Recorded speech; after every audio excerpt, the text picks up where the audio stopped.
DCC bank ನಿರ್ದೇಶಕ ಸ್ಥಾನದ ಚುನಾವಣೆ ಪ್ರಮುಖ ಕೇಂದ್ರ ಸ್ಥಾನವಾಗಿರುವ ಹುಕ್ಕೇರಿ, ನಿಪ್ಪಾಣಿ ಕ್ಷೇತ್ರ ಸೇರಿ 4 ಕ್ಷೇತ್ರಗಳ ಫಲಿತಾಂಶ ಮಂಗಳವಾರ ಪ್ರಕಟಗೊಳ್ಳುವ ಸಾಧ್ಯತೆ ಇದೆ.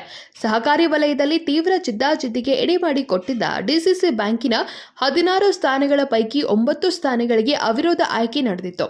ಬಾಕಿ ಉಳಿದಿದ್ದ 7 ನಿರ್ದೇಶಕ ಸ್ಥಾನಗಳಿಗೆ ಅಕ್ಟೋಬರ್ 19ರಂದು ಚುನಾವಣೆ ನಡೆದಿತ್ತು. ಅಥಣಿ, ರಾಯಬಾಗ, ರಾಮದುರ್ಗ ಕ್ಷೇತ್ರದ ಫಲಿತಾಂಶ ಪ್ರಕಟಗೊಂಡಿದೆ. ಇನ್ನುಳಿದ ನಿಪ್ಪಾಣಿ, ಹುಕ್ಕೇರಿ, ಬೈಲಹೊಂಗಲ, ಕಿತ್ತೂರು ಕ್ಷೇತ್ರದ ಫಲಿತಾಂಶ ಬಾಕಿ ಉಳಿದಿತ್ತು. ಅಕ್ಟೋಬರ್ 28ರಂದು ಕೋರ್ಟ್ನಲ್ಲಿ ವಿಚಾರಣೆ ಬಳಿಕ ಫಲಿತಾಂಶ ಕುರಿತು ಸ್ಪಷ್ಟ ನಿರ್ಧಾರ ಹೊರಬರಲಿದೆ.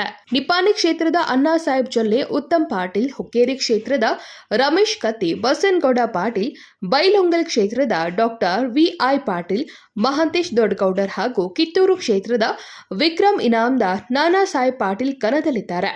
ಮತದಾರರ ದೂರಿನ ಪ್ರಕರಣ ವಿಚಾರಣೆಯ ಬಳಿಕ ಕೋರ್ಟ್ ಆದೇಶದ ಅನ್ವಯ ಫಲಿತಾಂಶ ಪ್ರಕಟವಾಗಲಿದೆ.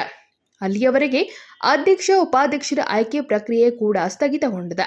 ಈಗಾಗಲೇ ಡಿಸಿಸಿ ಬ್ಯಾಂಕಿನ ಅಧ್ಯಕ್ಷ, ಉಪಾಧ್ಯಕ್ಷ ಆಯ್ಕೆ ಸಂಬಂಧ ಜಿಲ್ಲಾ ಉಸ್ತುವಾರಿ ಸಚಿವ ಸತೀಶ್ ಜಾರಕಿಹೊಳಿ, ಬೇಮೂಲ ಅಧ್ಯಕ್ಷ ಬಾಲಚಂದ್ರ ಜಾರಕಿಹೊಳಿ, ಅಣ್ಣಾ ಸಾಹೇಬ್ ಜೊಲ್ಲೆ ನೇತೃತ್ವದ ಪ್ಯಾನೆಲ್ನಲ್ಲಿ ಗೆಲುವು ಸಾಧಿಸಿರುವವರ ಜೊತೆಗೆ ಒಂದು ಸುತ್ತಿನ ಚರ್ಚೆ ನಡೆದಿದೆ. ಆದರೆ ಅಧ್ಯಕ್ಷ, ಉಪಾಧ್ಯಕ್ಷರು ಯಾರು ಎಂಬುದು ಅಂತಿಮಗೊಂಡಿಲ್ಲ. ಬಾಕಿ ಉಳಿದಿರುವ ಕ್ಷೇತ್ರಗಳ ಫಲಿತಾಂಶ ಪ್ರಕಟಗೊಂಡ ಬಳಿಕ ಅಧ್ಯಕ್ಷರ ಆಯ್ಕೆ ಪ್ರಕ್ರಿಯೆ ಆರಂಭಗೊಳ್ಳಲಿದೆ.